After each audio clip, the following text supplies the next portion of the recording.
the Almost Perfect Podcast.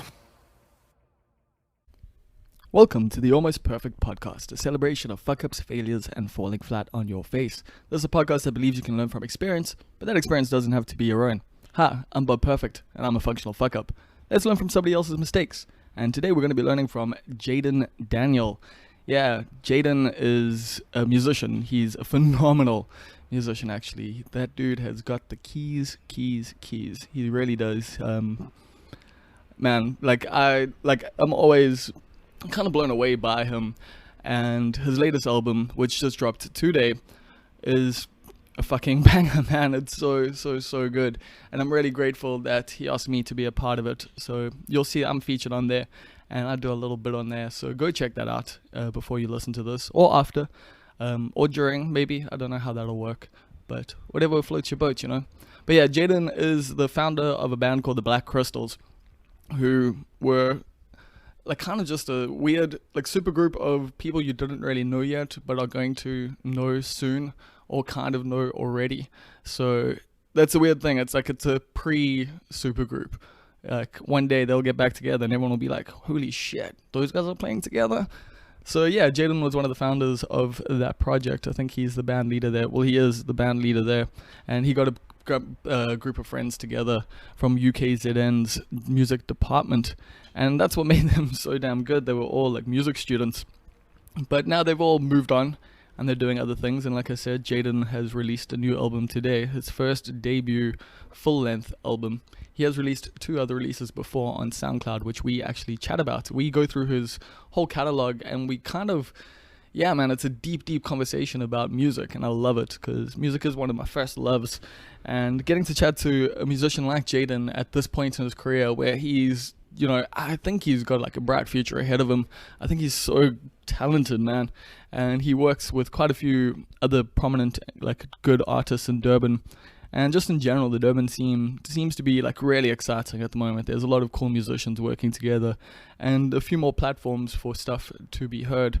So, and also just more people are supporting. But yeah, we discuss all of that in the podcast, and we discuss why it's called Hold the Game. Some of you already know, some of you definitely already know, and some of you have no clue. So we'll explain that later in the podcast. And yeah, we'll just get into what it's like being an Indian dude growing up in Reservoir Hills, listening to hip hop, jazz, and gospel, and, you know, the path that led him down, and the ways that he's been able to interact across, you know, race lines, across class lines. And yeah, it's a pretty interesting chat with someone that I don't think people really know enough about, but now you're going to get to know a whole lot more, so enjoy. And oh yeah, I do need to say the main things. You can like us on Facebook at the Almost Perfect Podcast. You can find me at Almost Perfect Pod. And if you want to support the podcast, go to patreon.com/Almost Perfect, where you can spend $1 a month or $5 a month to, yeah, just help me make this thing a little bit better. I want to hire not a video editor, a sound editor, and then eventually a graphic designer to help me make this thing pop, make it sound good, and make it look good for the interwebs. And yeah, slowly but surely help build it up, help it grow into something bigger maybe. I really do appreciate the 3 people who have already signed up for Patreon, and I really appreciate just all of you who have been listening and sharing and rating and reviewing, because people have been doing that. This podcast is now on a number of different platforms.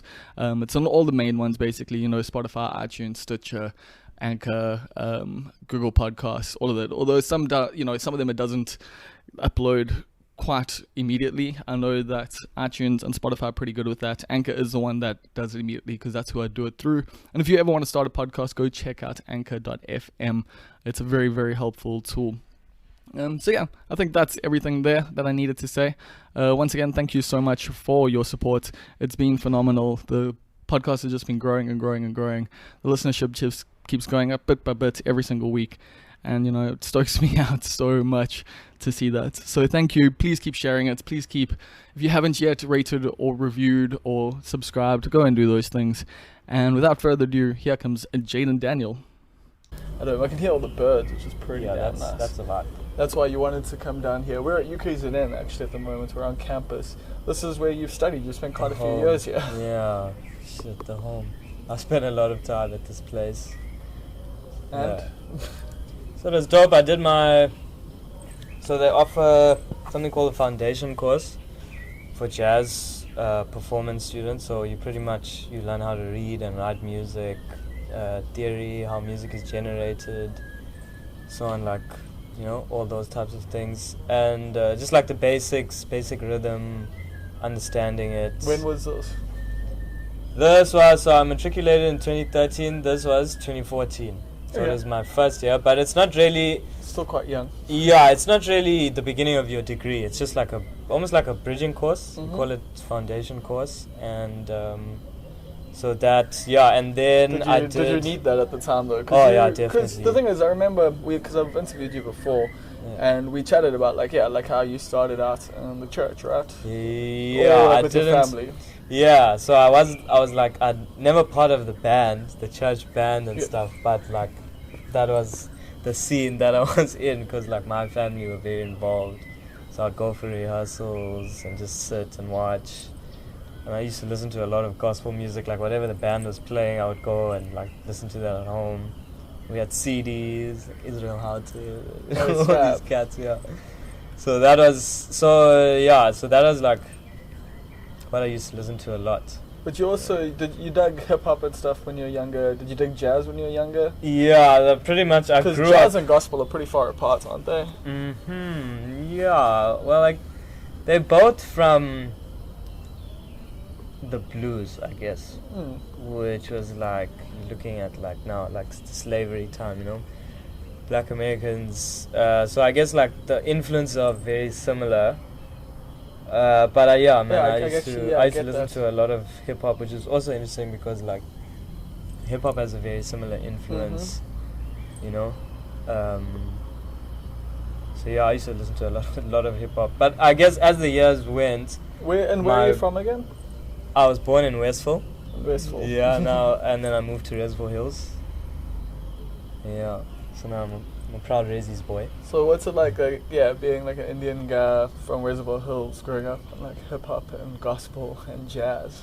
It's a pretty weird experience. Look, it's not your textbook Charo from Durban. Although I don't know, quite a few like Indianos from Durban listen to hip hop, like that's for sure. Like I think hip hop's kind of universal, but like the gospel and I jazz, guess it is now. Yeah, but back now then not so much. Were you a bit of an outcast then for that, or? I mean, I wouldn't say like outcast. I mean, I used to exist in a few worlds. But okay, I get you. You're just a little different, so you had to like fit into different spaces. Yeah, I mean, I had like a lot of. I had a lot of homies in different areas, so I was, existing and like learning a lot of different worlds and like street cultures, Yeah. I mean, I used to go to Clifton, and Clifton was like, I mean, it's a bit of a Lani school. Yeah, so my mom's she used to teach music there, so. Myself and my other two brothers, we used to go there for free, like fees of like 72K. So it was I was there for like 6 years of my life, from like grade 4 to grade 9, and so you had to see a different world. It was a different world, man. But I was still, I used to go to that school, but there were like I still used to, for example, like take taxis with like some of my friends going to town, and and then. So I mean, like that I guess in itself is like a powerful thing to just be crossing over those worlds. Yeah, and to just know like how people are, like different in different situations, in different circumstances. Yeah, just like from Clifton in the end of grade 9, I left and I moved to school in Reservoir Hills, AD Lazarus. And that was probably the best thing that ever happened to me, because it was like it was when I got there, it was quite hood, it was quite dark. I mean, we used to get searched every morning entering the school. So why was this a good thing? Because like I was in Clifton is an all-boys school. I mean, it was such an amazing investment for my life, because I mean, that's where like a lot of my playing beginnings, you know. I was just bad, Yeah. relax. Yeah. I mean, like I just wait for this to stop. I'll edit that out. he needs to air himself out, man. Cool. Oh, fuck you. You fucking Bro, nah. like, Do you think it's and doing it's so it to irritating. us? It's like sounds like he's shouting, like eh. Doing it to us. Where were we there? So yeah, so like Clifton, being at Yeah. Clifton was a real investment because I mean I used to play in a lot of like shows and these little like competitions and stuff. So like that was where I got a lot of experience playing. And then so like the move was, so it was like it was an all boys school and it was dope, but it was like a lot of the people were very close-minded and, you know, sometimes a bit snobbish and like artificial, Yeah. you know. I fully understand how Clifton can be that way. I mean, there's obviously also some good people that come from there, but it does breed a culture. yeah, I mean, of in no happiness. way am I saying that like Even though there's it is terrible. yeah, and there's anything wrong with it. But I think at the time, it was so good for me because the school that I moved to, it was like the people who were there, like, were just so real. Like, Yeah. you know, this is me. This is my situation. This is what it is. You know. So This like is grounded me, you a showcase. bit. You know, yeah. And just to have that experience, and you know, from getting like a lift in my mother's A200 to like this Lani school, to taking a bus home and back, you know, Yeah. and like, yeah, so it was like, The public transport hustle always gives you time to like think. yeah, and I mean, that's just one of the things, just like, yeah, there was a whole lot. I mean, going from an all-boys school to a co-ed school, like, yeah, it was dope. And I was in grade 10, so it was like, it was the right time, you know. Everything was making sense. So you were learning a lot about life just in general. Yeah, exactly. Yeah. Helped you grow up a bit. Yeah, no, definitely. And then after that, obviously you came here to UK today, and like you said, you did like a bridging course. Yeah, so that's when I started studying jazz.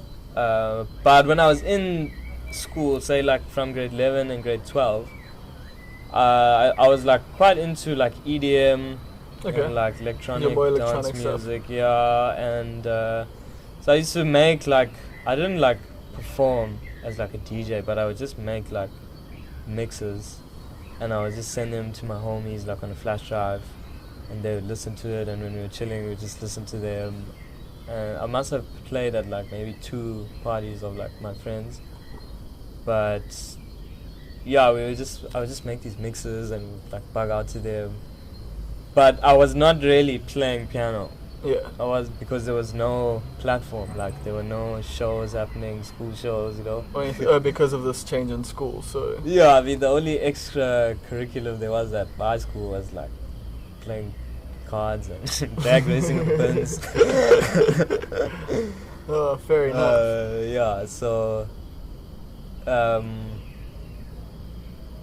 yeah, man, so then once I got to campus, that's when like playing music and like Became more of a thing. yeah, and making music and understanding it, and then like, yeah, actually understanding what I'm listening to, and like why do I like this and why do I like that. And I think for me the smaller things made a huge impact on me. Just like, yeah, man, from studying music, like my listening time when I listen to music, it's like golden. It's very different now. Yeah, it's so like, it's not mechanical as to like, You break everything this, down. yeah, as listen to you- this drum. Oh, this bass is doing But this. you do It's- hear things in it that you're like, oh, that's nice. or Yeah, and it's cool because like I can understand things, and like certain things respond to, and I know why I'm responding to it, and then I know like what they did for me to feel that way, and you know what I mean, like just things. You understand music better. Yeah, and like you can just, It's weird how Dig. studying will do that. yeah, you can just dig into a track and dig into a song and like travel, take what the artist wanted you to take, and then expand on that. But how does that feel as an artist? Like that, you know, whatever you produce, people are going to take it and interpret it for themselves. Like, you know, they're going to layer their own personal lives over it.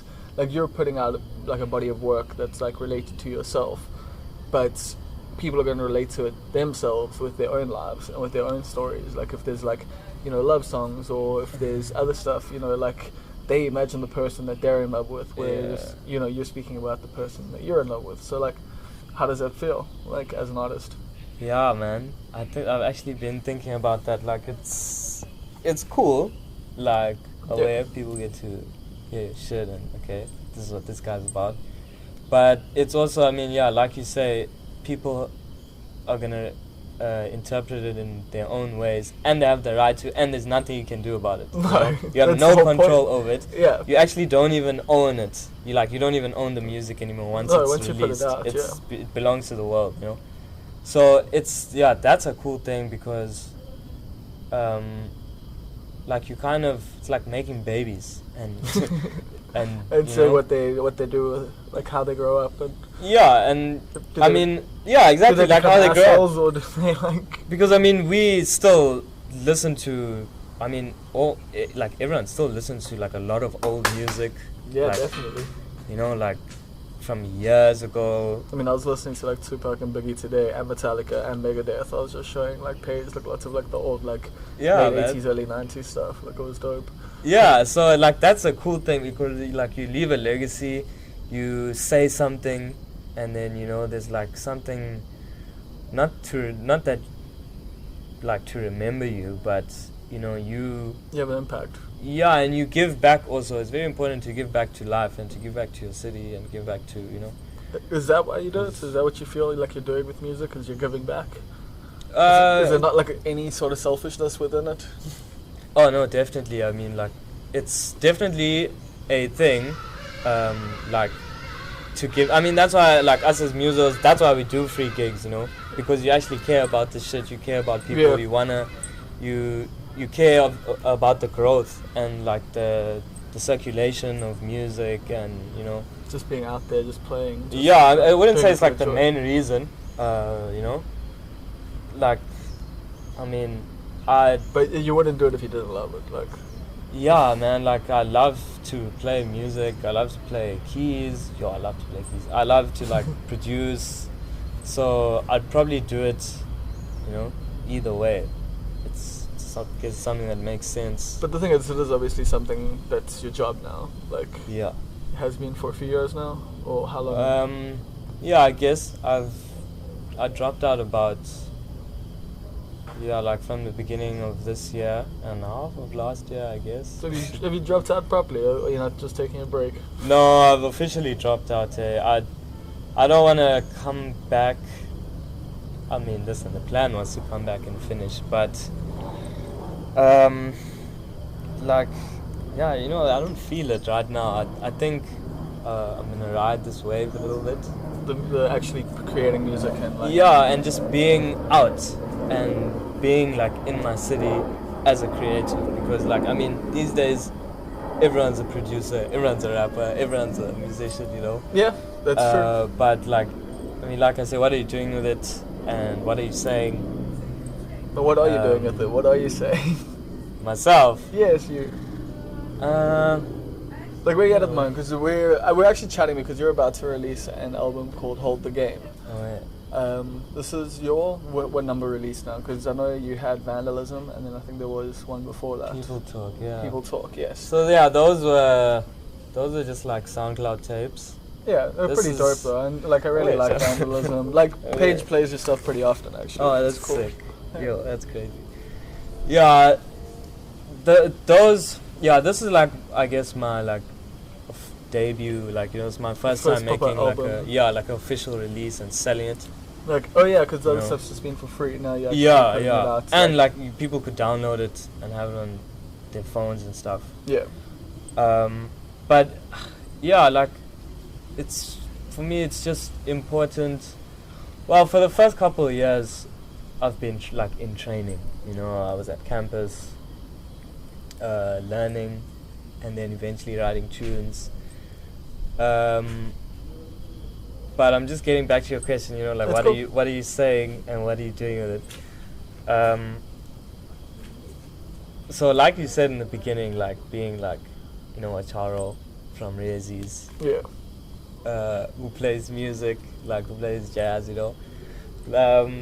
Like I know what you mean. It's a bit of a wacky thing. Like even my friends at first are like, Well, you're not the traditional stereotype of a Durban Indian, no.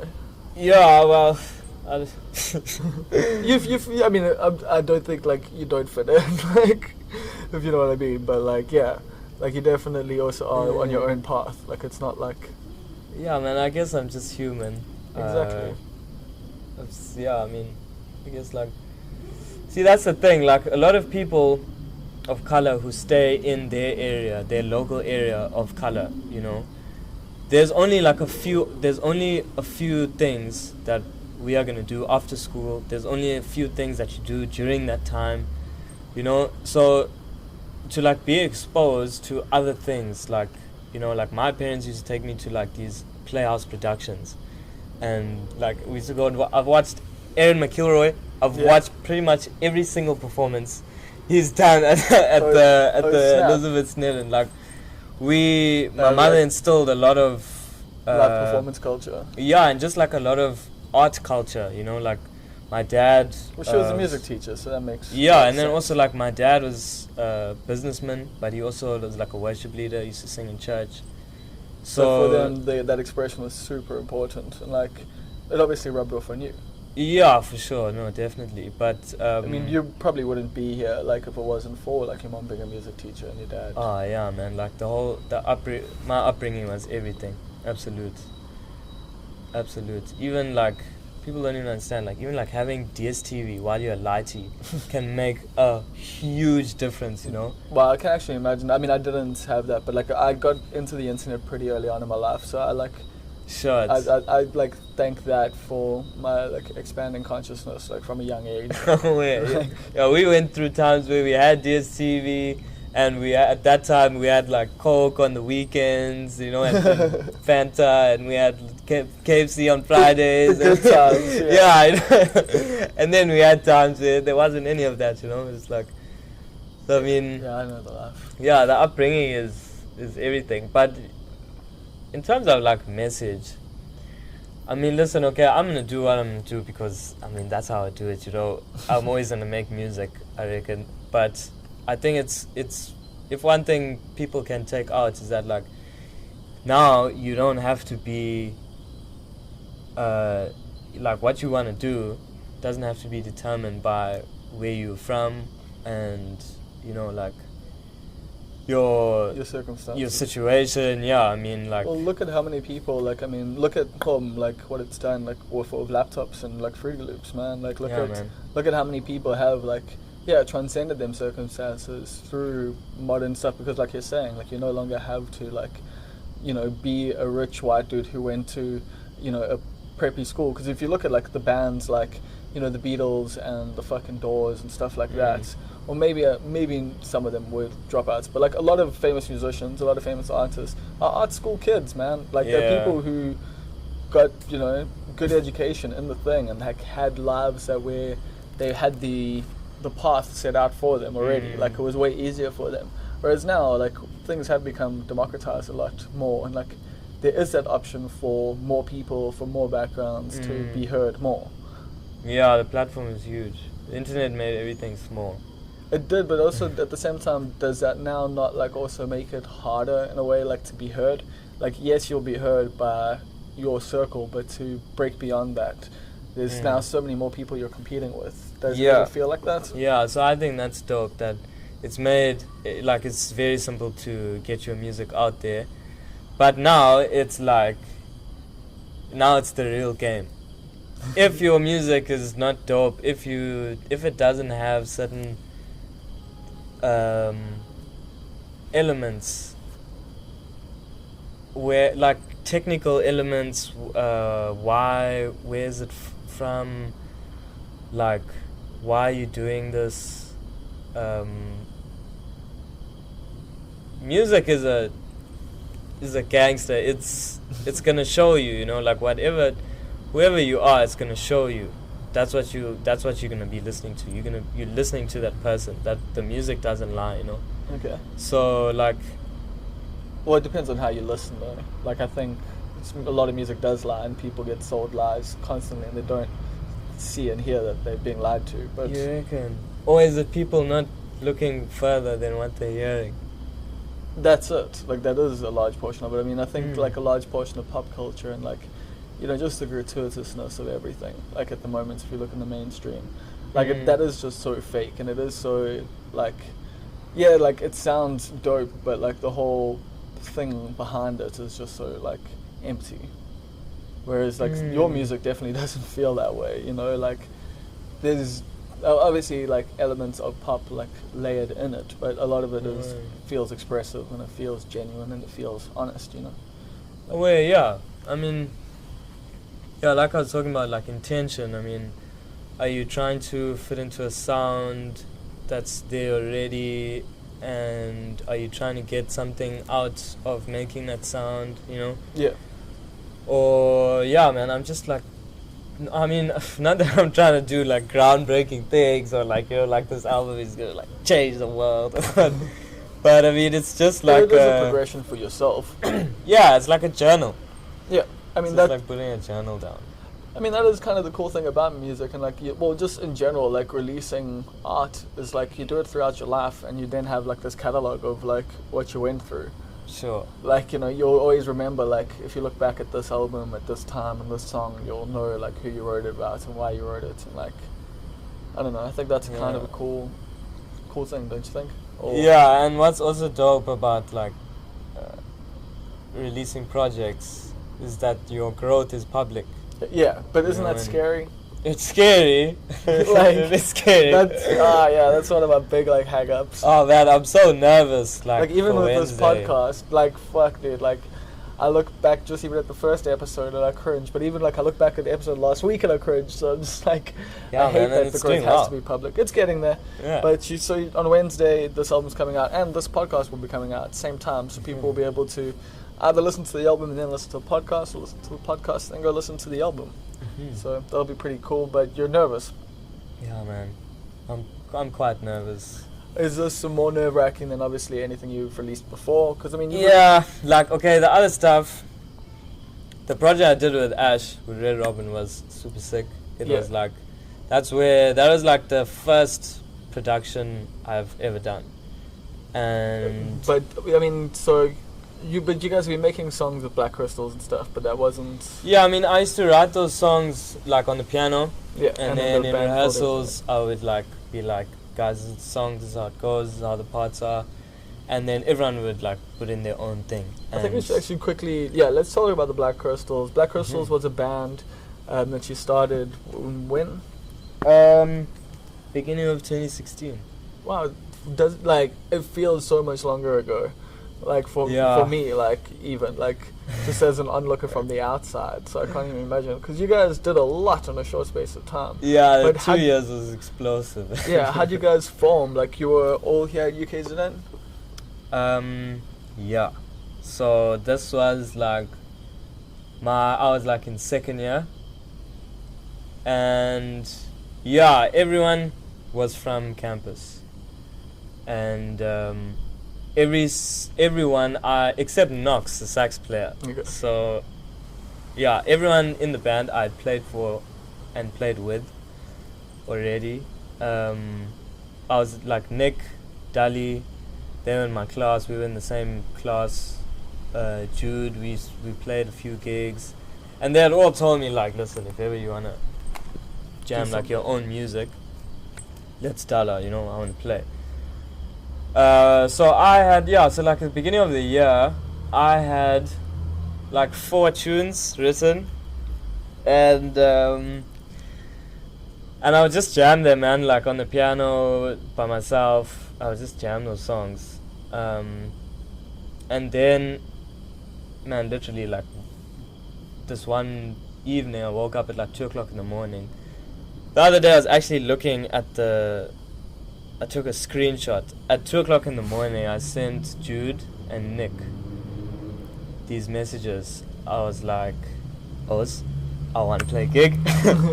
I wrote these 4 tunes. I feel like I'm gonna write 1 or 2 more, and then we're gonna do some covers. I want to play with Jude, Nick, Dalisu. No, it wasn't Dalisu. It was Nebo, bassist. Okay. Nebo and Tetwa, dope ass bassist. And then my homies Seth Banda and Dada Shiva from Cape Town. Yeah. The 2 rappers. So I was like, I messaged them and I was like, yeah, this is the thing. We're gonna play these tunes at the Jazzy Rainbow. And it's gonna be a vibe. And yeah, we're gonna play 2 sets. First set we're gonna play instrumental. Second set we're gonna play the rappers. And they were like, the next morning they were like, let's do this. So I was just thinking, okay, I'm just gonna play this gig. You know, we got a cool setup here. This is gonna be this band. We play this music. This is gonna be a gig. Cool. We played this gig and it was dope. Like afterwards, even in the interval, at first I asked different sax player to join, and then we rehearsed, but I rehearsed just him and I, but it just wasn't working out. Like he didn't have that sound. And you know, like that, like if someone has it or they don't. Well, yeah, it just wasn't working. You know, For like you. when we were jamming. So then Nick actually suggested Nox, and I was like, vibe, I know of her, she plays dope.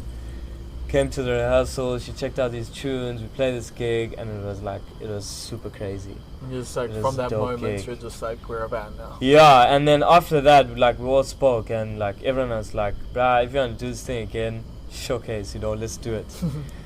And yeah, man, that's what I did. So then like I booked a few more gigs, just like around.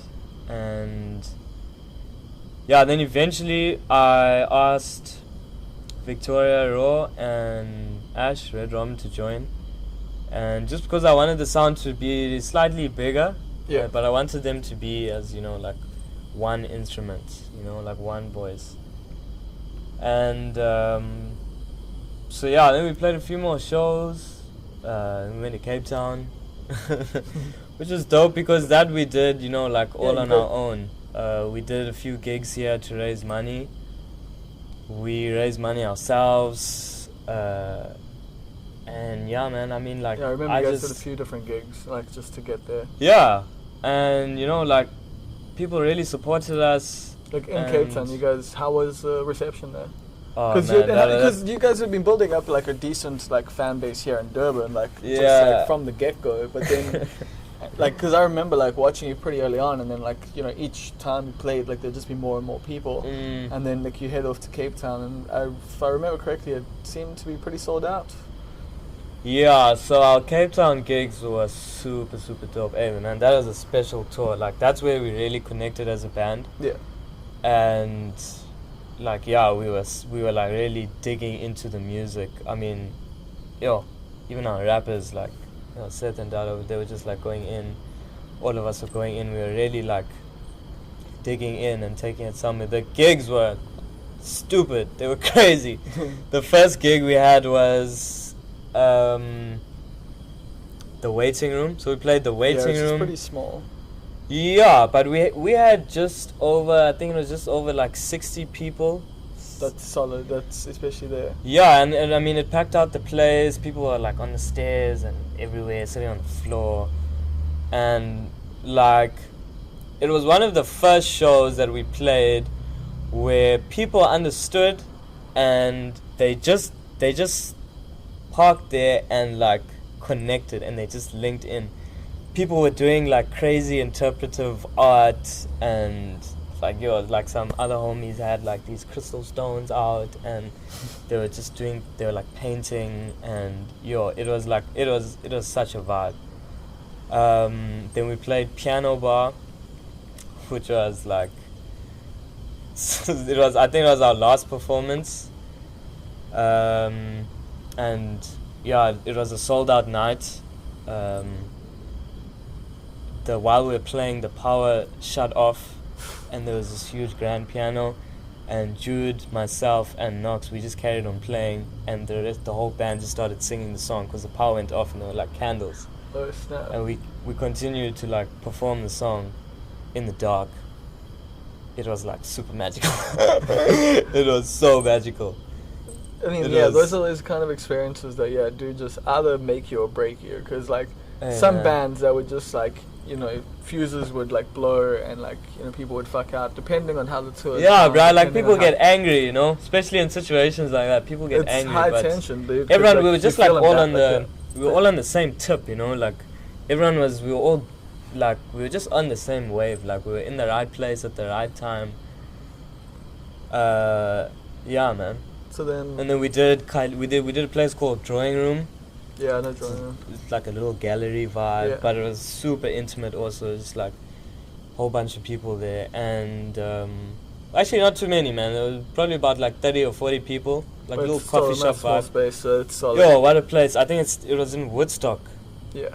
Yeah, and there was this dude, this journalist. He was also a musician, Gareth Harvey, and he wrote this crazy review on the gig. Those 4 texts, eh? No. I think it was just he did it like, On his own side. yeah, I think he Okay. just like independently. I don't even know if he posted it or shared it at all, but he just sent it to me, and he sent me an email and he was like, yo man, I did a review on the on you guys' gig, like, do you want to check it out? I was like, send that Of thing. course. Yeah. So that was like crazy to, and then we shared that, and then like people started reading that from home, and they're like, yo, okay, so you know, You guys got some people, love. Like, yeah, you know, people that side, okay, it seems like your thing was cool there. And we were also like, hey man, this thing is serious, like this music is really dope. And People are for everyone in the band, at that time, it was like everything for us. It was like a first for like a lot of us, you know, Yeah. to have like such an experience with the music.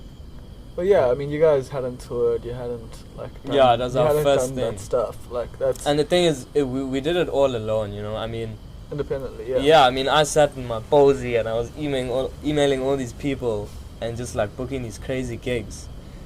But I had no idea that these venues were like, you know, like that.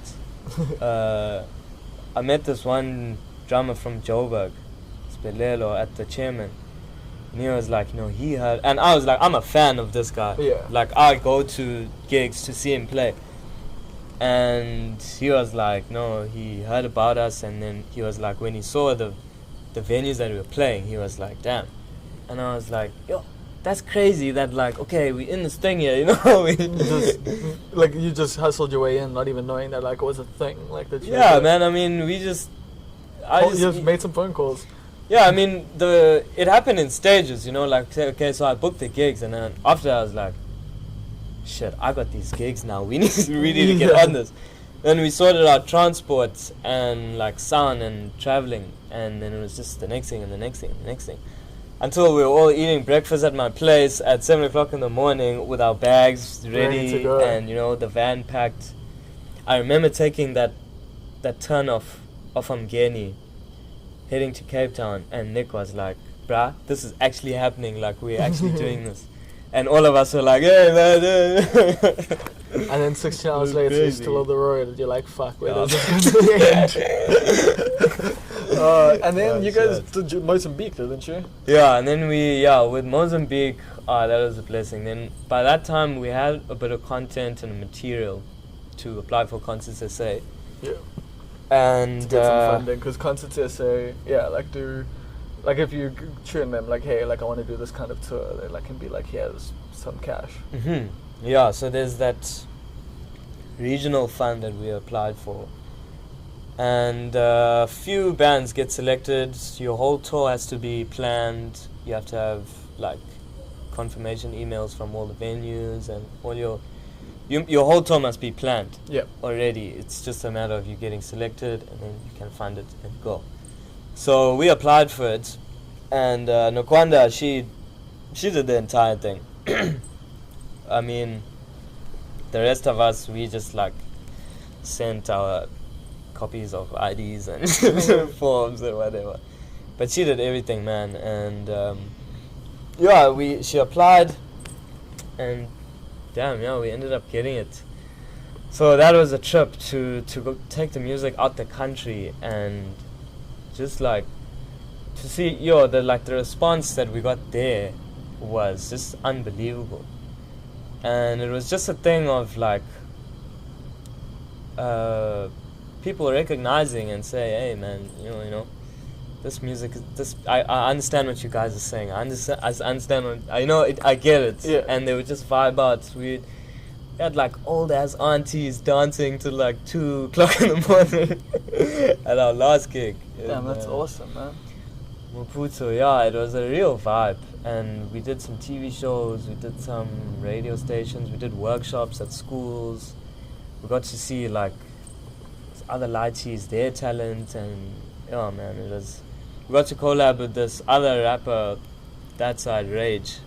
Okay. And he is like quite plugged in to Mozam. He's fairly well known. He had an album out, and so we played some of his tracks at some of our shows, and he jammed with us like on some of our tracks. He was with us at the workshops. It was a crazy experience, man. Absolutely crazy experience. So then, what happened from there? Because I mean, the band's not really together at the moment. Like, you guys have a bit of a hiatus, or what's? Yeah. What happened? Man. I mean, eventually. So after Mozam, the last like official gig that we played together as a band was the Rainbow in Pinetown. Oh, dope, sick venue. And that was a good one because that's a historic venue. Yeah, and it's Absolutely. also usually hard to have a bad gig there. Yeah. And oh man, it was a vibe. It was like Justin Timberlake's Senorita, that music video, like it was dirty and people were sweating and dancing and it was a vibe. But for us, that was the last music venue in Durban that we hadn't done, yeah. So you closed it out there. Yeah, so far that was good, but then what brought about the end though? Why did you guys stop? Like, what was? Yeah, so like as the next year started, we all started getting a bit busy. Because everyone in the band's got their own projects as well. Almost, yeah, like, man. Yeah. Now everyone does. Now you look at everyone in the band. Yeah, everyone is doing the things. Yeah. Everyone is pushing. Every single person in the band is in like such a good space and like doing their thing. But eventually, so it just got to a time. Yeah, well, not really. I mean, like we're all tight, man. We're all like best of homies. No, well, I mean, when I say like as an incubator space, is that like the band basically like was where you guys like developed, and then now you're all using the stuff that you learned from being in the band together to do more things and new things, I guess. Yeah, for sure. That's what I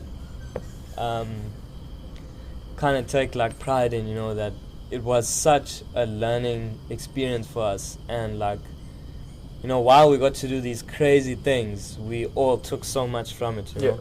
And it's, I mean, those are all skills that you can still learn now, like, because especially, I mean, as an individual artist, and also as someone who does a lot of session musician and stuff, like, getting booked and booking gigs is now a big part of your life. Like, and that's something that started, when you had to, like, make phone calls, like, to get yourselves gigs in Cape Town and stuff. So it's, like, it's cool to, like, those skills that, when you start a band with your friends, like, that you, like, develop just out of necessity, become a part of, like, your skill set that you use forever almost. Yeah, man. And I learned so much, like, heading the band, I learned so much from those guys. Shit. Yeah, some very good musicians. I learned so much. Not even, like, on and off stage, okay. Music-wise, I learned so much. Like, a lot of what I do now, I learned and explored in the band. Since the Blvck Crystals, I haven't played with a band so like electrifying and so like just plugged into the world, and well, every performance was an experience, like. So wow, like, I mean, this sounds like moving on from that must be so hard though, because now you are, an individual artist. Like I said, you're a session musician as well for people, but you're about to release a solo album. Like, how does that feel, man? And like, what's the process now? Cool. Like to go, from traveling around the country with your friends to now trying to make it on your own. Yeah, I mean, it's cool. The process, man, I'm in love with the journey. Like, the whole process is just incredible. Like, doing one thing to the next thing, and, it's such a rewarding experience. Also, because you don't really know. Like, I can't tell you exactly where I'm going to be next year and what I'm going to be doing. It's so funny, because, like, some people can. Like, some people out there definitely are like, next year I'm going to do this, and then I'm going to do that, and then we're going to get married, and then we're going to get a house. And then, but look, I mean, I know that I'm going to be performing. I mean, I never want to stop performing with artists around the world, around the country. I'm going to be doing studio with a bunch of cats. I'm going to be working on my projects. I have plans for next year. I want to start a coffee business. Really? Yeah, man. That's dope. I want to start selling. What's your coffee business going to be called, though? I don't want to drop anything too soon. Okay. I'm still in the brainstorming process. All that jazz. Yeah, sure. I'm still like I'm still brainstorming. I'm still finding out things. But it's good to formally put it out there, because then that's just gonna happen. You have to make it happen. Yeah, I mean, law of attraction. The more you act on things and the more you think about it, you'll bring life to it. Well, yeah, it's supposed to happen. It's gonna happen. Yeah, but you also have to obviously take the action. But you seem to be the kind of person who does take the actions to pursue what they want to do. I mean, like, you had an idea to start a band, and you're like, cool, let's do it, and you followed through. And now, what was the process? Like, because like I said, so you then did. You did People Talk with Red Robin, Ashley, who was in Blvck Crystals with you, and then you guys dated for a while, right? Yeah. And I mean, what's that like though? Like making music with someone who you're dating. Oh man, it was an experience, bro. Like, I can only imagine. It was an experience. It was very dope. I learned so much in that time. Learned a lot about myself. Music-wise, I challenged myself a lot, because like Ash is a phenomenal vocalist. Yeah. And at that time, she was just like on this interesting tip, and we were just like following each other. And she's like always on an interesting tip. Like, for sure. And so it was like very interesting. It was a very magical process to work with a creative who is just so free and has like no limits, and she's like, she wasn't trying to do anything, she was trying to do everything, kind of thing, Okay. So it was that at the time it was super healthy for my creative soul, because it grew in that process, and it was a very crazy experience, because there was love involved, and so like the music meant more. Yeah, and so the we put more People Talk like come from like the whole you guys being in a relationship, or what was that like? Was it a thing at all? Did people talk, or like no? It wasn't really about that. It was it's a play on like people talk, like people do talk about you. Yeah, and then also the talk and of then people. also thing like people talk as in it's a language. Yeah. Okay. Oh, okay. Cool. Yeah. So there was that ambiguous kind of thing with the title. It's not anything. It's everything. Oh yeah. So the whole process was dope. Our time together was beautiful. We made a lot of moves in that time. We managed to do a lot. Yeah, you guys both grew quite a bit, like in that time. Yeah, we managed to do a lot together, and now that we're not together, it's still cool, because those things are still done, and we still have those things under our belt. Yeah. And those experiences that we had together are now plugging us not further on. together. Yeah. Well, yeah, I mean, because like I sometimes play your stuff on air, like on DYR and that, Oh, and yeah. like yeah, Oh, wait. like I mean, and that's gonna happen now forever. It's like people are gonna hear.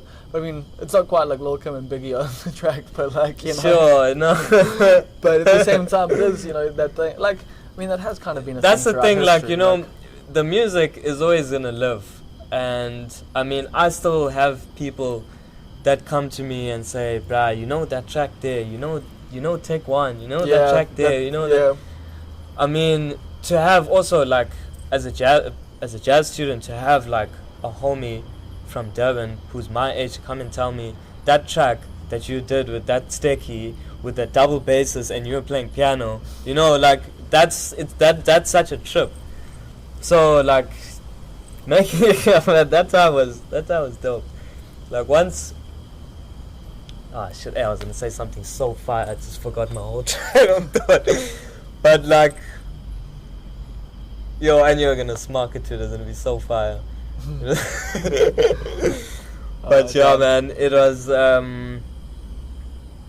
that. What are we talking about, bro? We were talking about music living on, and then we were saying like the music stays on. Like yeah, I guess I was gonna say something along the lines of. And you were probably like, "This is gonna be so dope," and then you're like, "Oh fuck!" And then the only thing you remembered was, "This is gonna be so dope."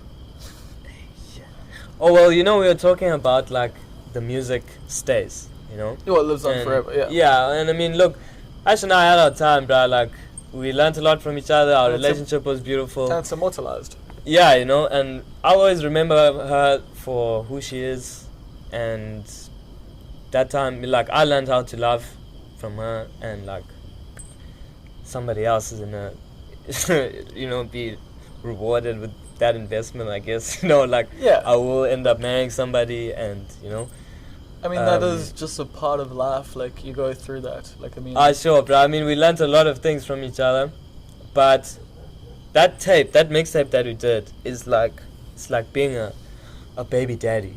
It's like having a baby with somebody, and then. Are you broody at the moment, bro? You've been mentioning having babies quite a bit.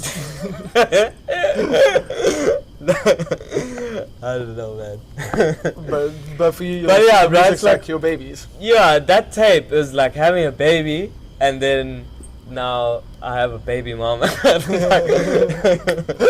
So that's funny. Yeah. Yeah, no, it's cool, man. We had our time. It was the music will always live on forever, And who knows? We'll make music in the future, Yeah, you never know what's gonna life happen. is such. You go with what you get, You make the best of it and you move forward. As long as you're moving forward, because if you don't move forward, you roll back. Because life is uphill journey. And then you fail your driver's test. Hey man, you don't roll back, bro. And then you did vandalism, man. Like that was like a bit more of a fun kind of project. Or like a very hip hoppy kind of based Yeah, so I used to, when I first started producing, even before People Talk, I used to do this thing where I would take. So even before that, popcorn, mate. Yeah, popcorn. Leslie. So I used to do this thing where I'd open 2 YouTube windows. I learned this from a homie, Seth Banda. You learned to mix across 2 different YouTube. So he showed me this thing. You open 2 YouTube windows. The one you choose visuals. It's anything, cartoons, karate, some old Chinese martial arts movie or whatever. Yeah. And then the other window, and then on that window with the movie, with the visuals, you mute it, and then the other window you play whatever. I used to play like Charles Mingus with watching Dexter's Lab. And I just used to watch this thing and just get whatever I was watching would have a different concept because of what I was listening to, and whatever I was listening to had a different concept because of what yeah, okay, I get that. That's so I used to do this thing where I would take and my homie Duran, J.S. Clark, Jury, who's also a singer and a drummer. So he got this whole setup of he got a new laptop and a sound card and a MIDI controller and all this new shit. So we started messing around on his setup, and 1 or 2 times I would stay at his posy for the night and I would just make beats and make these tracks. So what I would do was Hey man, and he would even lend me his stuff like to take home, and I would just work in my room. That's how I kind of learned, like with my homie stuff in my own room. And then he would come and pick up the stuff and be like, "Say, listen to this, like listen to this." That's so dope though, to have a homie that's like that cool. Oh man, he was such a plug, and sometimes I take that time for granted because, you know, it's so instrumental and like. Oh yeah, that's where I like really learned. I mean, I don't even have my own laptop right now. You know, so I used to just like take little clips from movies, scenes, interviews, and I'd build like a song around it, and just play around with the ideas. Yeah. And so that's how I started producing. Then I did People Talk with Ash, and then after that I decided, okay, let me do what. Like a little solo. Yeah, let me do that, and I had some features there. Yeah, you had Nick. vocals. I remember you had who was Nick, the one Seth, Dada, and Dada, Ash. yeah, Dada was dope. Like, Yeah. like that's the one song that they like it's a bit like. Oh yeah, Metal Pistons. I think so. Yeah. Yeah, that's like really dope. Metal Like it sticks in Pistons, my head a yeah. lot. Oh yeah. Yeah. So Yeah. I mean, But with those projects, like compared to this one. but this is not an album. This isn't you going like, here's some stuff. This is you going, here's me. Sure, yeah. So that's why it's also a bit nerve-wracking. So like with the other stuff, it was sitting with this new equipment, with this laptop and this software and this MIDI controller and this sound card, and like, okay, this is how everything graphs, and like, what can I do with what's in front of me? And then that's what I did. You know, Okay, that's what fair Ash and I enough. did. That's what I did with vandalism. But now you've got more resources with. Yeah, well, the whole I thing. mean, listen, I still don't have a laptop. I know, but you made But- this like at a studio. Yeah, so like this was okay, I've got this music, and then like some of these songs I wrote like last year, beginning of this year, and this music came from like real experiences. Like the stuff that I wrote this year came from like hectic times and like real personal stuff. Yeah. So I wanted to take it seriously and put a lot of time into it, so I went into studio, and yeah, we banged out these tracks. Well, it's been quite a process now, hasn't it? It's been quite a process. So I've been recording at Size Studios, which is run by DJ Nomadic, Reese Fatah, Yeah. and he's been like the thing that makes Hold the Game. I think You it's think it's Reese. Yeah. Reese is like, he's highly underrated. Oh, bruh. Like, And he's so, like, he tells me all these stories of, like, this little connection that he made with, I mean, Oh, dude, he's been around forever and he's done lots of things. yo, from these days, from campus days, I mean, he's been around forever, and he's done so much. He's, like, he is such a plug for Durban, and, like, Yeah. a lot of people don't know about him, you know. Yo, being a DJ, like, he's one of him and Asante, I always tell them, they're, like, my two favorite DJs, like, around. But yeah, underrated. So he's like, him and I, it's actually funny how, like, what we were talking about before. Like, so there's this rapper Jove who listened to People Talk, and his manager listened to People Talk, and then they came to me and they were like, we heard that, and now we want that, but on this, on Okay. my stuff, on Jove's stuff. And so I was like, okay, sat with them for a while, kind of figured out what they wanted, and then I was like, okay, I think I know the dude who we can get together with and bang this thing out. I think it's Reese. So we went into Reese's studio and we started graphing, and the first session Reese and I had, we made like it was like 4 crazy ass beats that were arranged, like they were structured, they were songs already, they just needed vocals, you know, and they were like this new wave stuff. It was sounding so dope. And then we had a few more sessions, and then Jove came in, and I think he was like loving the stuff, and then, you know, his project started coming together. And then in between that, I was like, I used to watch Reese do his hats, his hi-hats, and his 808s and his kicks. And I used to be like, I just used to be like in awe. And I was like, okay, when I started like in my head envisioning my album, and like from playing the music on the piano and then trying to like give it live, I was like, okay, no, this is the O. This is the guy. I think I should bring the music here and get him to engineer the entire project and also executive produce it, you know? Yeah, because he's usually got good ideas. Yeah, and his ear is golden. Yeah, like you know, we sat and he did most of the mixing and he did like all of the mastering, and I just sat there and I watched. And, you know, I would give comments here and there, okay, you know, with the sound wise, you know. But with recording the music, it was like such a pleasure to do it with the man, because like I said, most of the music was already done in my head, so it was just been a thing of plugging in my keyboard, right, Reese, give me a channel, play this thing, okay, I know the next sound. There wasn't much rewriting, like in studio or anything? There was one or two, not a whole lot, but there was one or two things that I needed to redo. There's inevitably things you need to... Yeah, it was... Because also it might feel different once you go to studio than like, you know, what you wrote originally. Yeah, the reason I just built up a good energy in that studio space before we started recording this thing. And when we did start recording it, it just yeah, man, it just moved. It just went, and like, yeah, Reese was he guided the whole project, and he really like gave it life. He's got a lot of experience with it now, so that's also like a good story. Is going to someone with that experience, because, I mean, you've learnt a lot now, you've done a lot, but it's still important to keep going to people who are knowledgeable and who have, for sure, like, yeah, like how.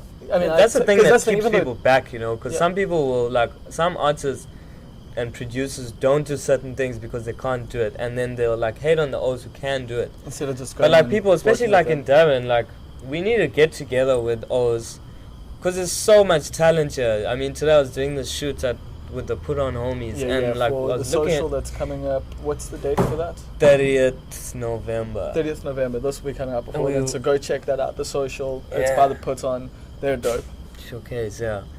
And Put On's is a wave. It's gonna be a wave. And so like we were in this dilapidated building, and I was just looking at all of these artist brothers, like East Nation there was Yashna, there was Asante, there was Kev, the graffiti artist, there was Nipo, there was, like, people are gonna hate me if I'm forgetting names, but there was just like so many creatives in the same space. And I was just like, this is crazy. I mean, like, all of these people are from here. I mean... Dude, Durban's forever, like, been producing dope talent. Yo! Like, literally forever, but it doesn't... But it does feel like now stuff actually can bloom.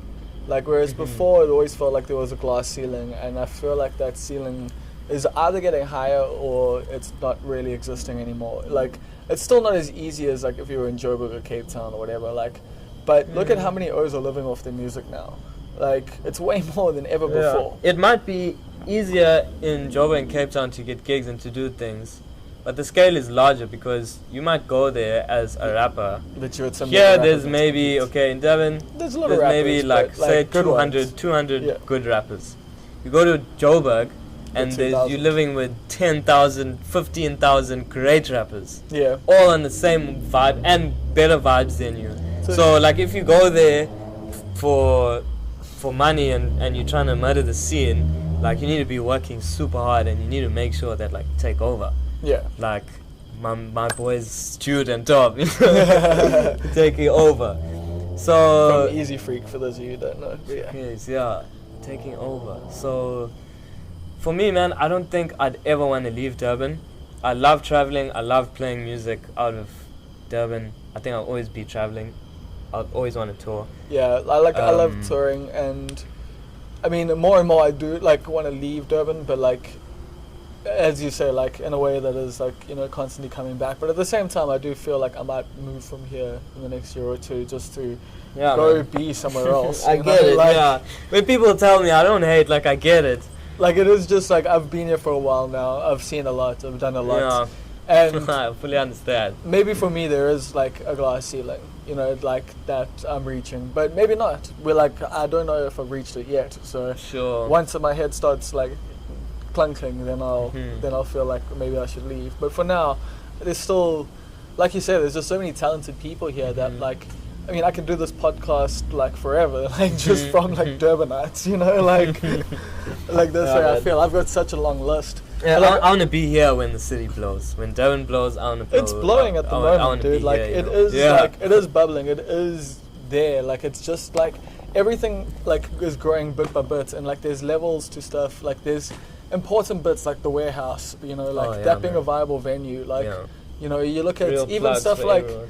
the Jazzy Rainbows become more and more popular. Like you know, like it's just in general, like people are supporting things more than they used to. Maybe not more, but like actually maybe more. Like because it used to like be the just certain scenes got a bit of support, but now like thanks to like things like you know like what Fuego's been doing and that. Yeah. Like, and a lot of Ryan's other another cats. one. You, Ryan, yo, A1, like yours are so good for the city. Like, But there's right also now. there's other cats like the guys from the Put On and that, and like Yeah, there's the man, new wave yo. of people who, because I mean that's the thing. Me, Ryan, and A1 are all a bit older, and like I know like they're so keen on like pushing stuff. I'm like a bit tired, like, if I'm honest.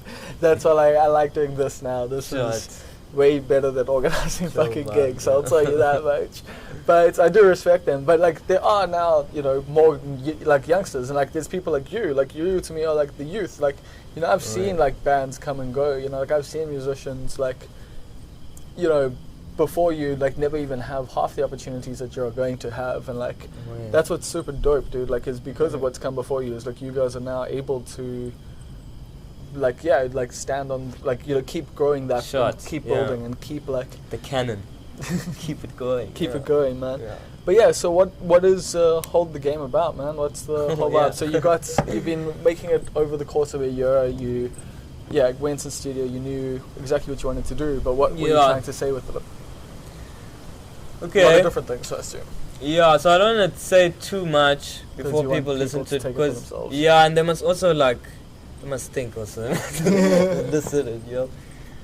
But yeah, like give them some Okay. stuff that they can listen out. So Hold the Game. So the album is based on this card game called Tani. Fuck It's it's pretty much an Indian game, like in Durban, yeah. yeah. And it's fairly complex. There's the game is so much part of the culture. Yeah. It's something that I like when I see my homies like on the weekend. That's what we do. Like we go, we chill, have some drinks, play game cards. So it's like so much. It's so part of the culture. It's something that I know so well, and it's like if like the entire Indian community is a tree, it's definitely a root, or it's definitely a branch, or you know, it's something like I so. get you. It's so Or instilled it's in the 52 people. leaves, like each with diamonds. You know, yeah. So I wanted to use something that's really relevant in terms of like my culture, and I wanted to really, as like the debut kind of project, I wanted to really say something in terms of like what I sound like. Yeah. And this is And- like kind of definitively you. Yeah. I guess. So, yeah, I mean, throughout the album, you'll hear little plays on the game, and, you know, people who know the game will pick up on certain things. But I just use that as like, I just use the game cards, Tani, as like a platform, it's like a board to express like what has happened this year and like what has happened in the last, almost like documenting the season after my last project. Okay. So like, okay, what did I do, you know? Where am I now? So it's kind of just like your last year, like in like Yeah, I mean, this year was like, it was a big year, bro. Like, a lot of things happened. I mean, there was like, there were like ends and new beginnings and like... For sure. Like, a lot of things happened. A lot of new beginnings, actually. But the way that everything happened is what, like, for me is the most crazy. Like, it was pretty overwhelming for you at times. Like, oh, bruh. Like I don't know everything, like, at all. Like, I know, like, tiny bits. Yo, just like, the way things happened, like, I had no references. I used to get so irritated when, like, my family and some of my friends used to talk to me and be like, oh, no, don't worry, bro, but you know, like, there used to be no references where I could say, oh, okay, you know, this is how this person dealt with this or whatever, and, you know, so I was like learning a lot about myself, and I went through some real times where I was like proper alone. Maybe not proper alone, like as in my day I see nobody, lonely, but in my head I was entirely alone, you know, for the first time in a long time. I know that. Yeah, so like that's why I say, I mean, this music is like really personal. One of the songs, so this is a song called so like, okay, with like this music, two of the songs, I used to play these tracks on the piano. I would play them for hours. Like in the beginning of the year, when they came to me, like I would just play them on the piano for hours. And it used to, that was like, I was like heading into depression, and I was like I was in a bad space, you know.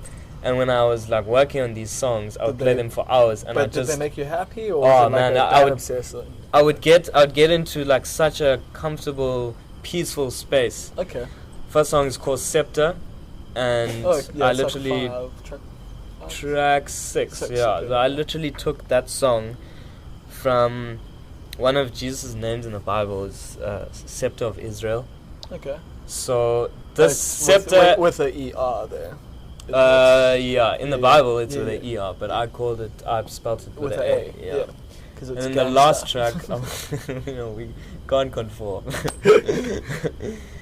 We always at a misbehave. So the last track, 11, was another gift, absolute gift, and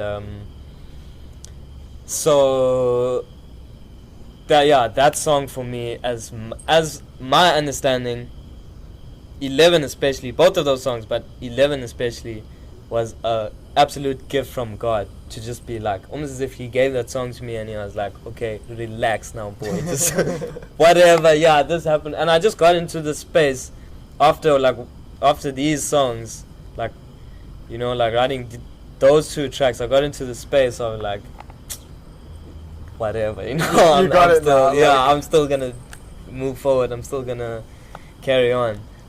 So and I mean, the song 11, like I said, it's a gift from God. I'm not too sure if you've ever heard of people seeing the same numbers, and like, I don't know if you like it just keeps appearing, like you see the same numbers. There's certain numbers that I've checked it out, you know, like certain numbers mean certain things, and whatever, so that's been happening, and you know, throughout the year, and it's just been like certain things, like I feel like God has just been guiding me, and like pushing me through, giving me through balls here and there, and just like guiding me, and I've just been doing it. So so are you messing now? Like he's giving you a little through ball, and now you're just putting it back of the net. I'm lacazetting. Man, so back to the album. Hold the game is a term that people say when they check their cards. So in Tani, the dealer will deal 4 cards first. You look at your cards, everyone looks at their cards, and then he'll deal 2 to everyone again.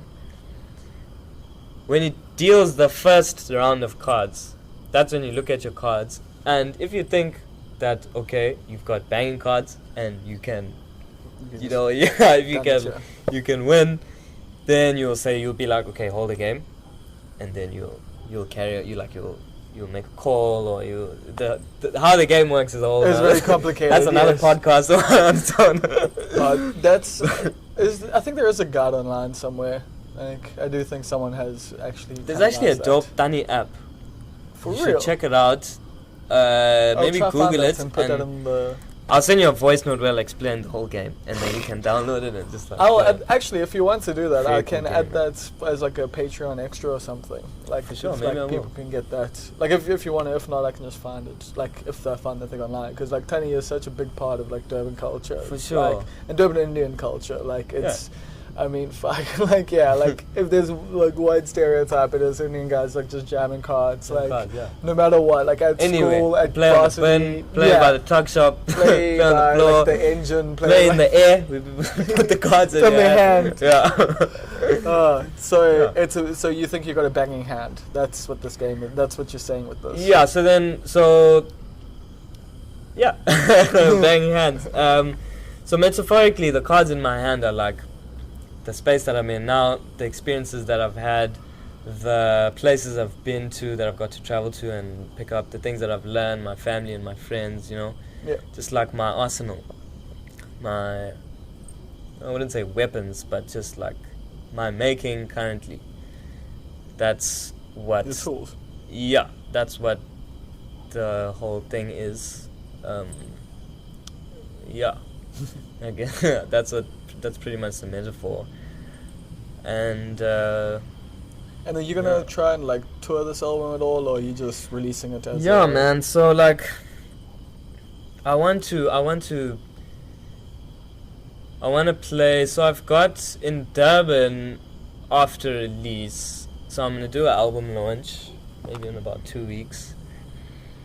And then I'm doing a performance with Rahim. I also did a podcast session with him. Yeah, on, so he's got one for Radio Deconstruct. Steez. Yeah, Radio Steez. Yeah, they're very dope. Go check them out. Yeah.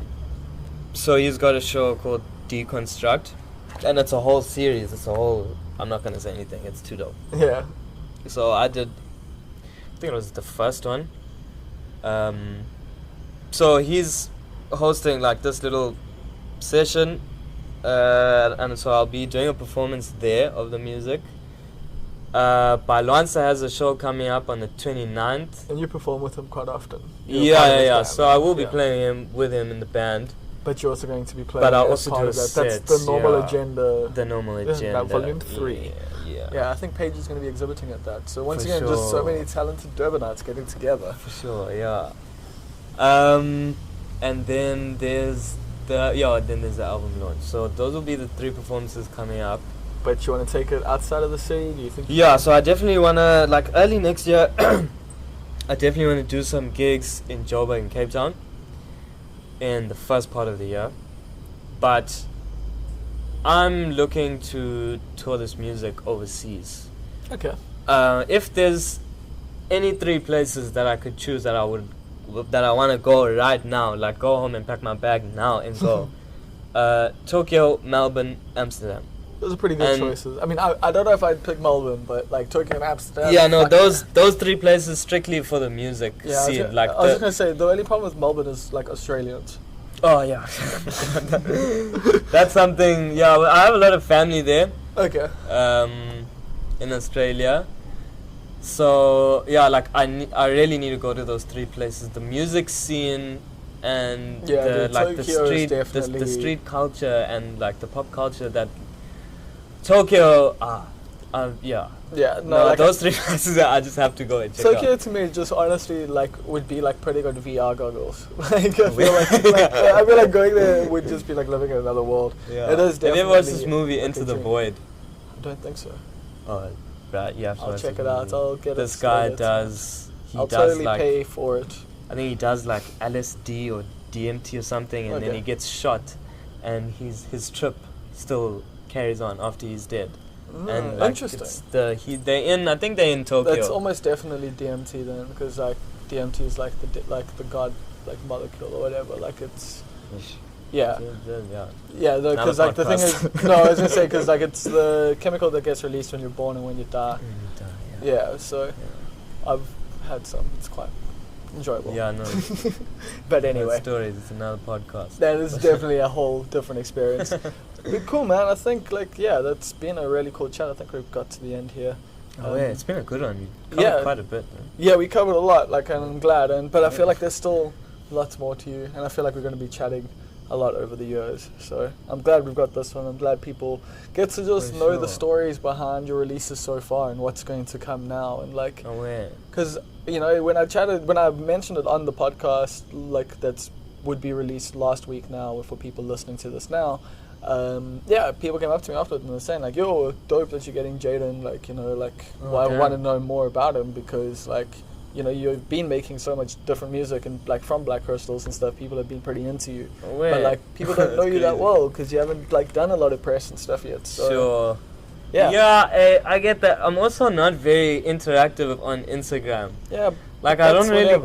And I always feel so bad, but the thing is, I don't do anything about it. No, I feel like that stuff. I always don't like. People will comment, and like I don't always reply to those comments. I feel so bad, but I mean, I don't know. I don't know how much like. I mean, that is nice and stuff, but like at the end of the day, like your music's like what like is important. Like I don't expect replies from people like, you know, if I dig their music. Like if I comment on something saying, "Hey, this was really dope," I don't expect you as a musician to then go, "Oh, thanks, bro." Like, like whatever. Like, you've given me the music. When I read comments, I'm in like to myself. I'm like, yo, it's this, bro. This is what he has to say. Like, yo, yeah, dude, that's so dope. Dude, I'm the same way. Like, anytime someone compliments me on anything, I'm just like, thank you. Yeah, like, oh my God, I don't always listen. What do you mean? Yeah, shut exactly. Holy shit, you've heard it? Yeah. Damn, what do you think? No, don't tell me. Like, that's yeah, my vibe. But cool, man. Yeah, I think we're gonna cut it there. And people thanks for having me, Bob. Yeah, people can catch Hold the Game today. Like if you're listening to this right now, like at any time that you're listening to this, you will be able to listen to Hold the Game. So go and do that on all the platforms, eh? Yeah, so Apple, Spotify, Deezer, Tidal. Yeah, even on Deezer, the Young South African one. You got who you distributed through, or like? I use DistroKid. Okay, cool. So yeah, but I'm also gonna put it up on SoundCloud, because I care about the SoundCloud community. Fuck yeah, and it won't be available for download because it's available for purchase. So yeah, exactly. You don't want to shoot yourself in the foot. Yeah. Cool. Yeah. So hopefully, this can be the start of you getting your first mansion. Man, I wouldn't get a mansion. I'll just get equipment. That's spoken like a true musician. Yeah, I'll just get equipment and like give my parents the rest of the money. Okay. Sweet, bro. Oh yeah.